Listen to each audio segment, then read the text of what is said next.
ఎవరు ఎవరికి తోడవుతారో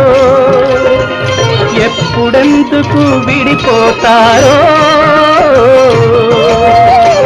మమతను కాదని వెళతారు మనసే తాలని ఉంటారు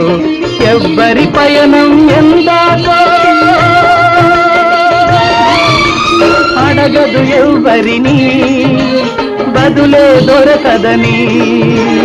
అడగదు ఎవ్వరిని బదులే దొరకదని ఓ బాటసారి ఇది జీవిత రహదారి ఎంత దూరమో ఏది అంతమో ఎవరు ఎరుగని దారి ఇది ఒకరికి సొంతం కాదు ఇది ఓ బాటసారి ఇది జీవిత